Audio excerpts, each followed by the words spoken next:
Great. So welcome everybody to the Conference Prep First Friday webinar for Northwest NWACUHO. We're very excited to have you here, and whether you'll be joining us in Edmonton in February or whether you're just thinking about how to prepare generally for attending a conference, whether this is your first one in the region, we hope that you'll take away some helpful tools today. So if you have any questions along the way, you'll see a handy little chat box down there in the left-hand corner. Please feel free to type in any questions that come up for you, and we'll be happy to field those along the way. We'll also take questions at the end. So as you know, our upcoming annual conference is in Edmonton, Alberta, February 9th to 11th, and we are very, very excited to see folks there. So let's go over first a little bit about what the agenda is going to be this morning. So you're thinking of attending a conference. Hopefully that conference is Northwest NWACUHO. We're going to talk a little bit about what is Northwest NWACUHO, what typically occurs at a conference, and we'll focus a bit on the specifics of the Northwest NWACUHO conference, but many of these pieces are things that you would see at most regional or national conferences. So hopefully some of these tips will be able to prepare you for future conferences as well. We'll touch on the importance of self-care in the conference environment, involvement outside of the conference, so whether you come and you're really, really jazzed to stay involved with the organization, or if you have colleagues who aren't able to make the trip this year but want to make sure that they're able to stay connected, we'll talk about how to make sure that you stay involved, and then of course some time for questions at the end. So what is Northwest NWACUHO? We are the Northwest Association of College and University Housing Officers, and we're part of NWACUHO-I. So you can see from the graphic there, our lovely heart over the region. It includes Canadian provinces, Alberta, British Columbia, and U.S. states, Alaska, Oregon, and Washington. So we are a very large geographical area, although population-wise, we are not certainly the largest region within NWACUHO. In terms of membership, it is by institution, by individual, or by recommendation from the executive board. So most of our memberships are institutional, and many of the schools in the region choose to renew their membership, but we also know that some individuals either are at schools that don't affiliate or perhaps are working in some other areas where they want to still be involved with Northwest NWACUHO, but their institution at large is not. So we have a good combination there, and then we have some fabulous folks who have been in our region and have moved on to other areas, and so even though they are not geographically located with us anymore, we still work with them on membership because of their contributions to the area while they were here. Who is Northwest NWACUHO? So we are currently 13 executive board positions, and that includes state and provincial representatives. And so for some context there, I'm our Washington state representative. We also have representatives from Oregon, BC, Alberta, and Alaska. Many of you may have seen that there are changes to our org chart that are going to be forthcoming. So we made a few changes in terms of really the needs of the executive board and organization. And so looking at the secretary and newsletter positions, which are currently two separate pieces, will become in the next election cycle one communications director. So there are some changes forthcoming. For more information on that, you can check out the Northwest NWACUHO website. We have a presidential trio, and that is to ensure some great continuity over the years with Northwest NWACUHO so that we have our leadership group consistently looking at a conference and the functions coming in before they are actually sitting in the presidential seat. And then as the outgoing president, they are able to also lend their expertise to the folks who are coming in. In addition, we have a treasurer, we have our technology director, and a number of other positions. So again, for more information on the specific exec board positions, check out our website. We also have 4 task forces, and that is a really fantastic way for our members to be involved and for a lot of the day-to-day work of the association to happen. So we have a communications task force, the professional development task force, which puts on the webinars which you're participating in right now, our new professional task force, and then our DriveIn task force as well. And we'll talk a little bit more about those later on. And then, of course, it's you, the membership. the most important piece of Northwest ACUHO. And we could not function and would not function without members choosing to be actively involved every year, and that includes attendance at the conference. So how would you describe Northwest ACUHO? One of our past presidents, Josh Ganna, said it's approachable. It's an organization where everyone is truly interested in the growth and development of others, and it's a great outlet whether you just want to meet people or are looking to hone a specific skill set. So what goes on at an annual conference? If you have never been to an annual conference before, you get that first view of the schedule, and holy cow, there's a lot happening. The first piece are receptions, socials, and meet and greets. So this constitutes a pretty large chunk of an annual conference, and the receptions, socials, and meet and greets all serve different purposes, and they tend to be scattered throughout the event. They occur for opening and closing traditionally, and there are several that occur in between. Those may be during the day, those may be in the evening. And we'll talk a little bit about some of the specific ones happening at Northwest ACUHO later on in the webinar. In addition, many conferences, including Northwest ACUHO, have a case study component. And this is an opportunity to be able to really delve into a problem that you could very easily see happen at your own institution, to be able to troubleshoot and to get feedback on how you've been able to present and perform as a team. It's a great professional development experience. Of course, the heart of an annual conference is the interest session component, and these tend to be broken into tracks. We certainly have some categories within Northwest ACUHO that we identify our programs, and a number of other conferences do the same. And you can find your track if you are in operations, if you are in res life, if you're trying to focus on supervision, you can certainly stay within a track, but a lot of folks choose to mix and match. It's a really great opportunity to learn about areas outside of your day-to-day work. It's also really important to divide and conquer with interest sessions if you're coming with other folks from your institution. So while it can be really tempting to hang out with all 5 folks who you drove up together and you've been spending time in the hotel together, you probably don't need to all be at the same interest sessions. And we'll talk about the divide and conquer format a little bit later. Exhibitors. These are a huge component of our conference as well. And so these are the fabulous folks who your institution may be buying beds from, or software, or for other pieces of furniture, or who may be having meetings with folks higher up at your institution. This is a really great opportunity to chat and learn a little bit more about an area that's maybe not in your day-to-day. If you are on the operations or facilities side, this is a really great time to put names and faces together with folks that you've probably been emailing and ordering from throughout the years. So it's a really wonderful opportunity to meet and learn a little bit more about an avenue and area of our work that sometimes gets taken for granted. There's always a business meeting component, and this covers really the business at hand that needs to happen in terms of bylaws, in terms of budgets. It's all the nitty-gritty pieces of the organization that are so important to keep it going. And then finally, for us, there are task forces. And so all of our task forces are represented throughout the conference, and there are lots of opportunities to ask questions about how to be involved and opportunities to join a new task force if you haven't been involved previously. So we'll go back to the receptions and socials pieces. So they are a good meal. That is part of it, as the title of a reception would imply, but they are so much more than that.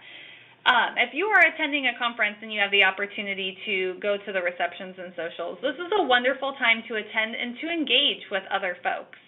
Let name tags be your guide. So name tags for us include obviously your name, but also your institution, area that you're from, as well as some information like, are you brand new to the region or to the conference? Are you presenting? Are you a board member?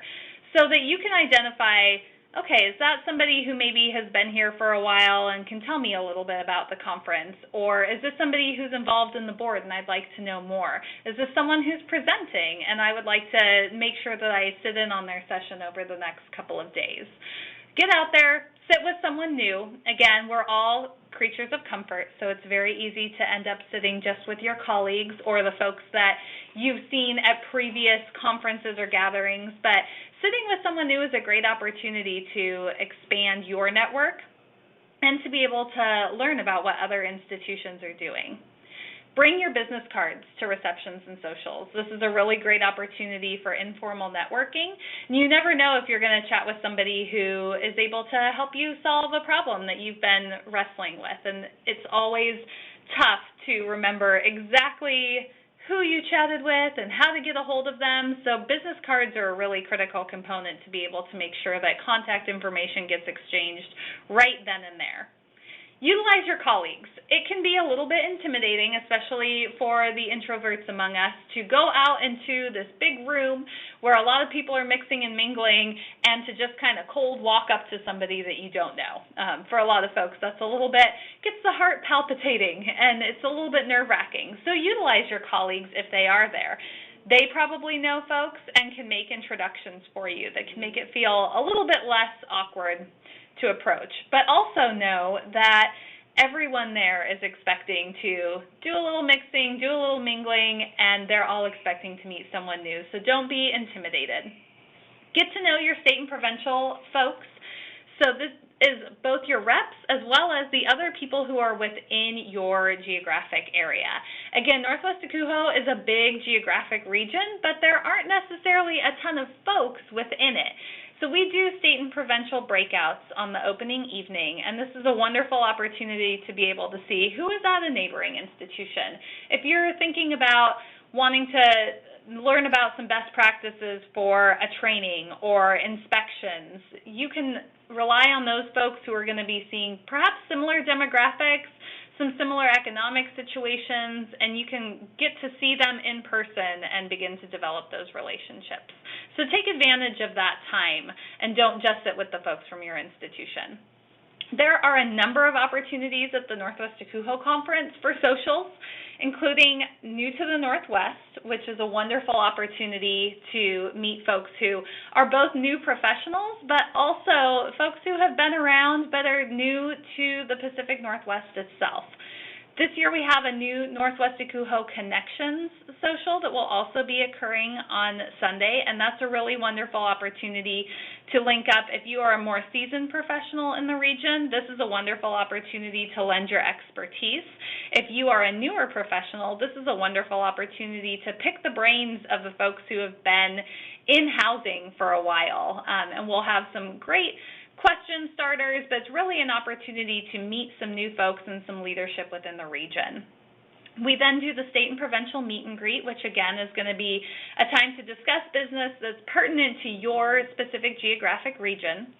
We do a wonderful fitness series called the Wake Up and Warm Up, so that's looked different at the past couple of conferences. It's going to be really chilly in Edmonton, but fortunately the West Edmonton Mall is nice and well heated and has lots of space for fitness activities. So if you are a little bit of a fitness buff, that's a really great opportunity to start your morning with some socializing where you can also distract yourselves with the Zumba or the walking that's happening that morning. We also do an affinity group social, and this is a wonderful opportunity to meet colleagues of color, LGBT, women in the industry, and allies, and be able to really socialize, network, and share your experiences in the region. On Monday night, we do a night on the town and a new professional dinner that's sponsored by Holsag. These are wonderful opportunities to really kick back and have fun and see folks in a little bit different light.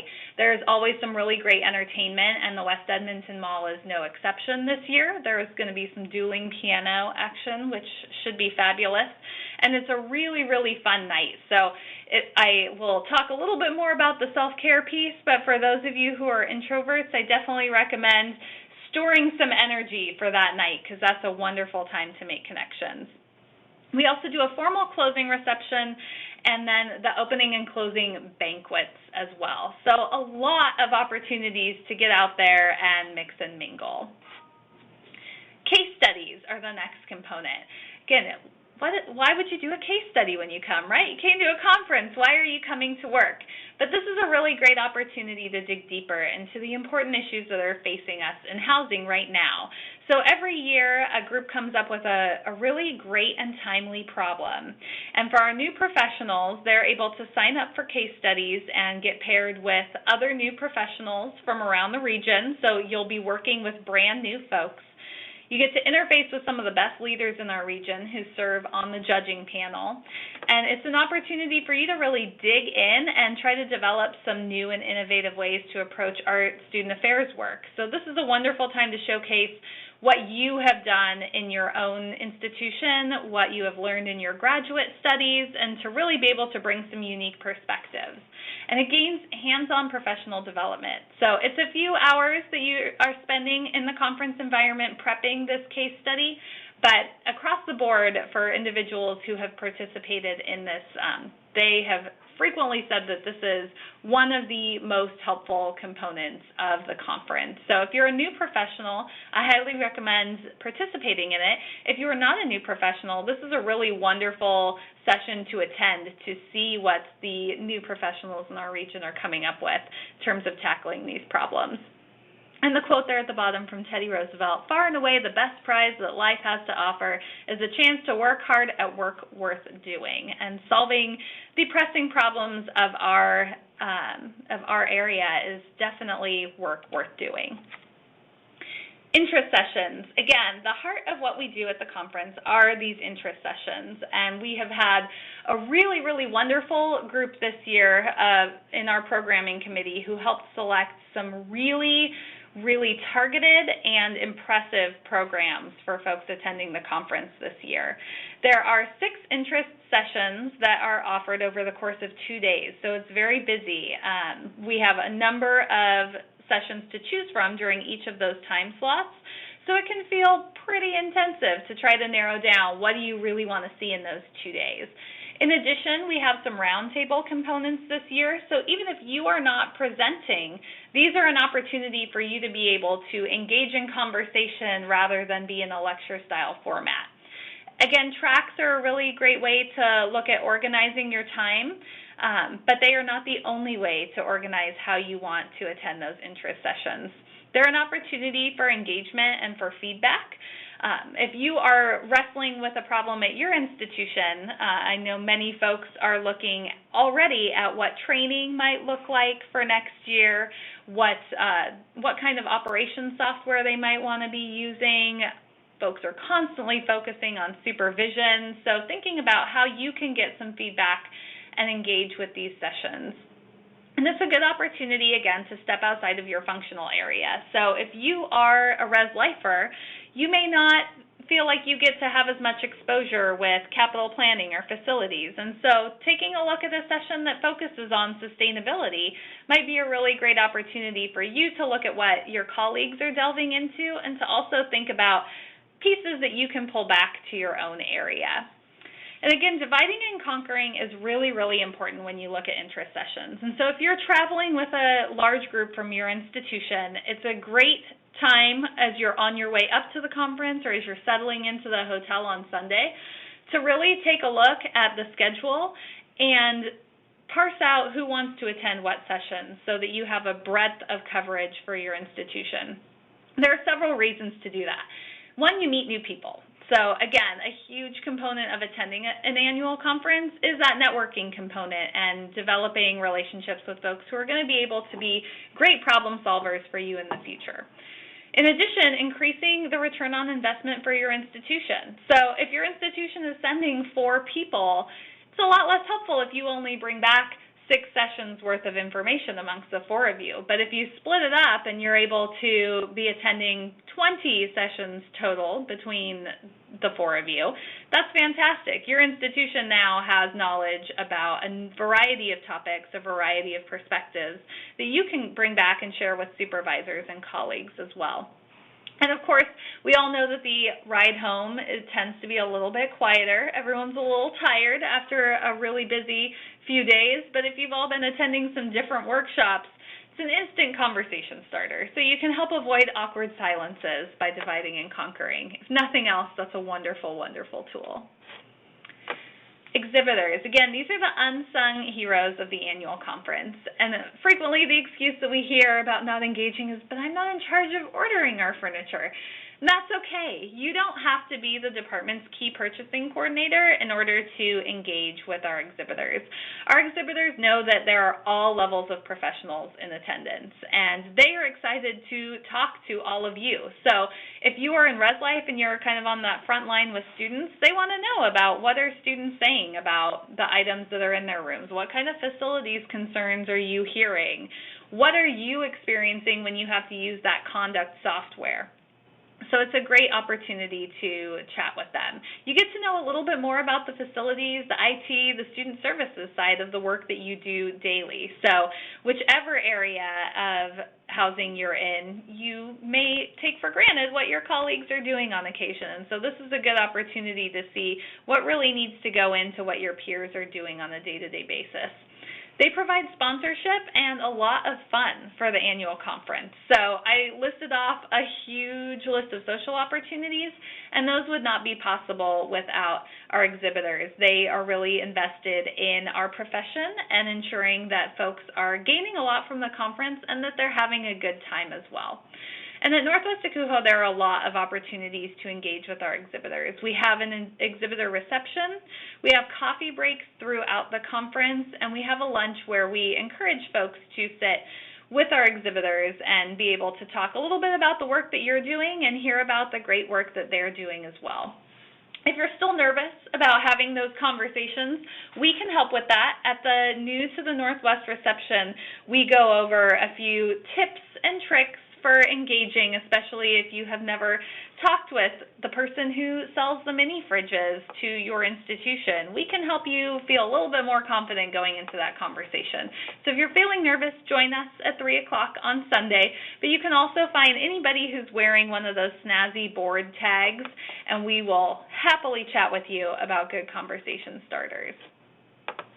So there are a lot of things that happen at an annual conference.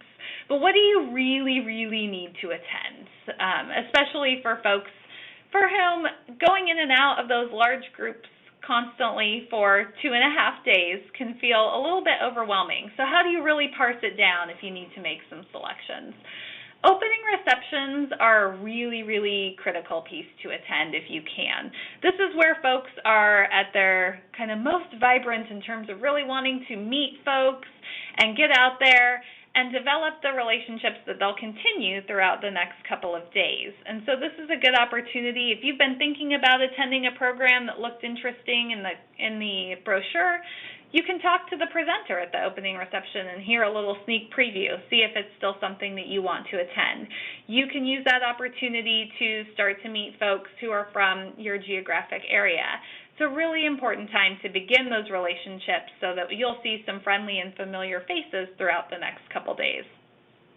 The business meeting is sometimes intimidating for folks if you're not on the board or you're not the primary decision maker at your institution, but this is one of the best pieces of professional development that you're going to get at the conference, to be able to really hear about how the budgeting for the organization works, what kinds of pieces of work are being done on your behalf, and what are the pressing questions that are facing us as we move forward as an organization in the region. So you may not feel like you have a lot to contribute to the business meeting, but you do, and it's really important knowledge to gain to know what the organization is doing for you. So I highly recommend that you join us for the business lunch. Again, the night on the town, can't sing the praises enough for that. We have a really, really great facility this year with the West Edmonton Mall. There are a lot of opportunities for folks to get out and meet new people, and the night on the town is a wonderful time to do it. So make sure that you keep your energy up on Monday and get out there on Monday night to meet folks. Again, pick your sessions properly. I know that some folks need to build in a little bit of time to rest, but make sure that you are attending most of the sessions that you can. Some folks need to build in a little bit of a break there, and that's okay, but you don't want to come all that way and then not take advantage of the interest sessions that are happening. So be selective about what you're attending. Take some chances, and again, step out of your comfort zone in your day-to-day, but make sure that you are attending sessions while you're there. Chat with an exhibitor. Even if you only do it once, that can be a good personal challenge to make sure that you are getting out there and talking with the exhibitors who help make the conference happen. And again, taking time to rest and time to connect is important. So it's a very heavy schedule of go, go, go. But that doesn't mean that there isn't time for you to carve out. If you make a really great connection, say at that NWACUHO Connections event on Sunday, and you want to continue that relationship, find time to grab a coffee in between sessions, or if there is a break time after the social that you want to get together and talk again for a little while. That's important. And if you need time to rest, look at the intra-session schedule. If there's a time that makes sense and you know you're going to be able to be better engaged and better invested if you take one of those sessions to go back up to the room and catch a quick nap so that you're good to go, do that. You want to make sure that you are leaving yourself in the best mental and physical position to be able to really stay engaged throughout those couple days. Again, it is a busy couple of days, but it is only 2.5 days. So think about that weekend ahead of time as you're preparing to come to Edmonton. Think about how you'll be traveling back and are there opportunities to recoup during that. But really strategize about how you work best and make sure that you're carving out that time for yourself as you need it. If you've ever attended the NWACUHO conference before, you will know that karaoke is a bit of a time-honored tradition for us, and we try to find ways to involve it in our social outings. It's not required, but it's definitely encouraged. So it's certainly something that's a hallmark of our region lately, and I would definitely encourage folks to get out there. Even if you're not going to get behind the mic, everyone appreciates a supportive crowd when they're up there. So that leads us to task forces. This is a really great opportunity to get more involved, whether or not you're going to be attending the annual conference. They're an opportunity to volunteer, which many folks are looking for a diversity of pieces for them to be involved with in the region and at their own institutions. Again, there are 4 task forces, and we'll break those out. We'll talk about them extensively in the opening welcome, and you'll have an opportunity to meet some of the chairs as well as the board members who serve as liaisons for each task force. There will be sign-ups throughout the conference, and again, lots of opportunities to mix and mingle with the chairs and the board members who are present. We also have resources for new members. These are really, really critical to look at ahead of the conference and can help you in the aftermath as you're wanting to stay engaged. Those include the NWACUHO New Member Handbook, which can be found on the website, and we'll be plugging that on social media as well. It gets updated every year, so we'll have a few updates to it coming soon. The task forces, again, are a wonderful resource for new members, and social media. So if you haven't found us on Facebook, Twitter, and LinkedIn yet, look for NWACUHO. We are constantly plugging new opportunities, our jobs board. Folks are asking questions and troubleshooting through chat functions on Twitter, so it's a wonderful way to connect with other folks throughout the region. The New Member Handbook includes really, really helpful information, not only for new professionals, but professionals who are new to our region. So even if you have been working in housing for many years, the Northwest is a very special and different place, and so it's helpful to know a little bit more about how we function. It includes executive board biographies and position descriptions, so if you have questions or are looking at further involvement, you can discern who's the best person to approach, and it includes some detailed information about resources and some recommended readings, which the board has been hard at work this winter at updating and providing a spruced up list of recommended readings, so we're excited for folks to be able to check that out. And again, it's located on our NWACUHO website. Task forces. The first one we'll talk about is the Communications Task Force. So if you've been to our Facebook page or Twitter, then you have seen the great social media content that our Communications Task Force puts together. And this is to help inform and engage the membership. We know not everyone is on social media, but we know that a lot of folks use that as a way to connect when they're geographically dispersed. We also generate monthly website content updates, and so making sure that there is great new information coming forward and looking at some really great projects for the website for the coming year.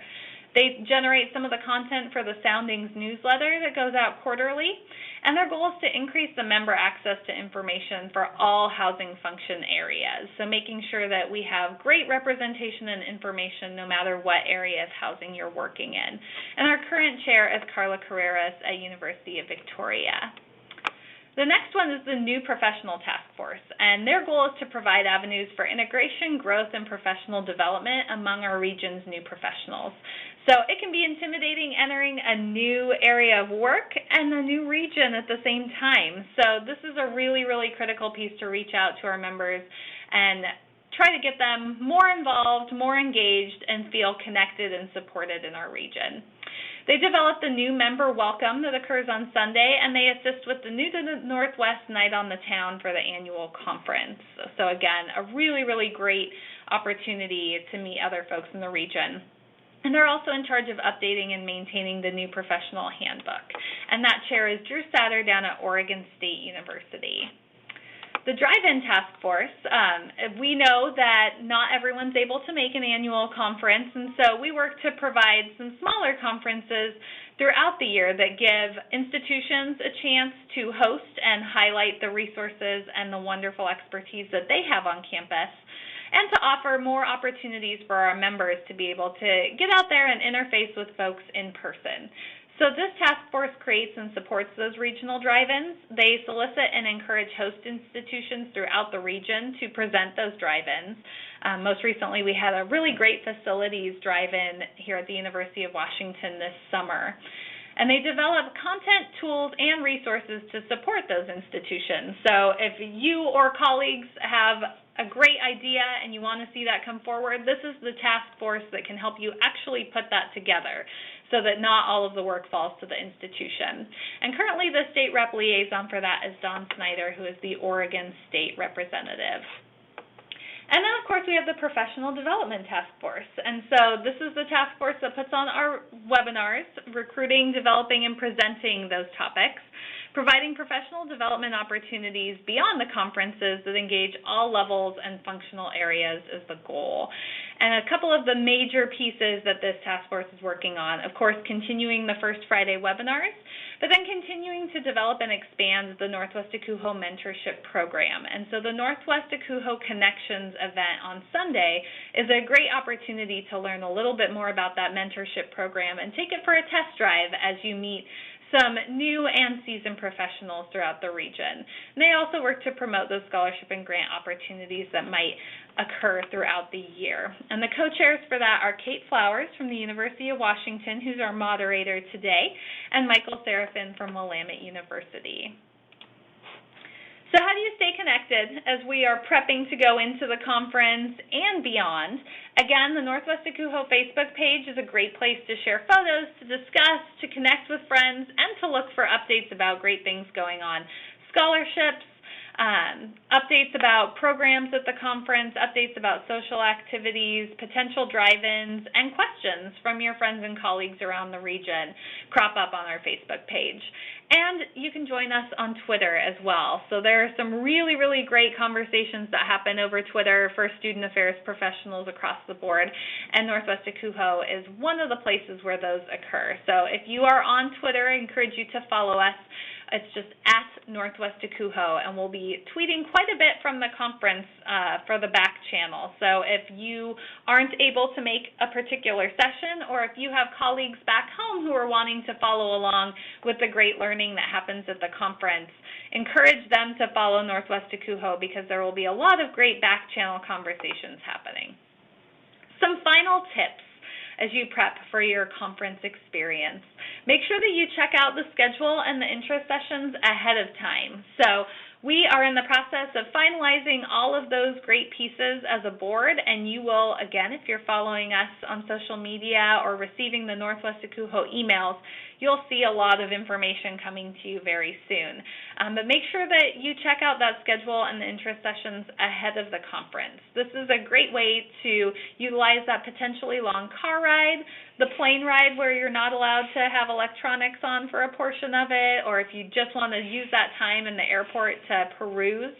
Check out that schedule and mark what you're interested in. And again, challenge yourself to step outside of your comfort zone, whether that is separating from your colleagues who are also attending, or if that is exploring a new area of interest that you have not explored previously.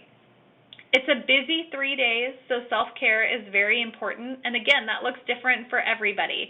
There are some folks who are going to get a lot of energy from being at the conference, but you might need to think about how you prepare to return from a really busy and active 3 days. There are other folks for whom, again, being in a lot of social activities and in really big interest sessions is going to require that you're really managing how do I take time for myself and still get the most out of those 3 days. So think about what you need and how you function best and make sure that you build that into your plan. Don't be intimidated by opportunities to interact with leadership. So whether that is board members or whether those are the chief housing officers at our institutions, the town hall and the business meeting are for everyone.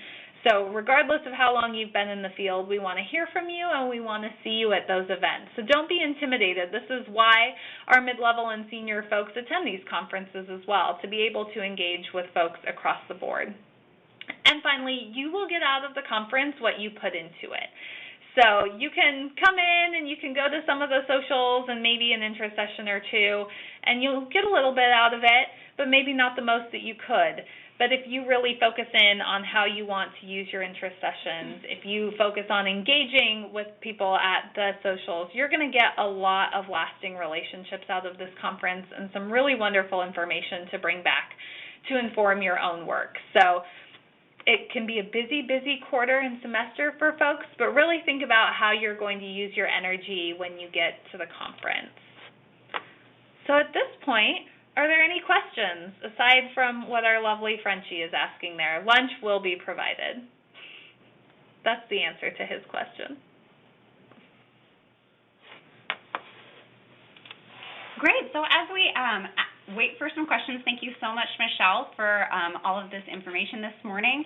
I sure am excited. However, I am one of those folks who won't be able to attend the conference this year. So really going to be looking at Facebook and Twitter and all those ways to connect, as well as connect with my colleagues who will be going and reap the benefits of that conference. So looking forward for webinars in the next couple of months. In February, please join us on a advisor webinar about no frills in preparation for that opportunity, and a great way to connect with other folks going and getting to know that experience. And then from March onward, since some of our colleagues won't be able to go to the Northwest NWACUHO conference this year, in Alberta, we're going to be showcasing some of the best programs that were at the conference. So maybe even if you were there and didn't get a chance to see that one program that everybody's talking about, we hope to offer that opportunity to folks and continue to share those great interest sessions that come from the conference. So please be looking forward to that through getting emails, Facebook, and on Twitter. Great. Well, thank you so much for joining us this morning. If you have any questions as you're preparing for the conference, then please feel free to email. The best way to email would be to reach out to your state and provincial reps, and you can contact us at sprep@northwestacuho.org. It's a wonderful way to reach out and get questions answered. We will also have this recording available on the Northwest NWACUHO website. So again, if you have colleagues who were not able to attend and are gearing up to head to the conference, you can point them in this direction, and we will be happy to share this information and to field questions for folks along the way. So thank you again for joining us, and I look forward to seeing many of you in just a few short weeks in Edmonton. Take care.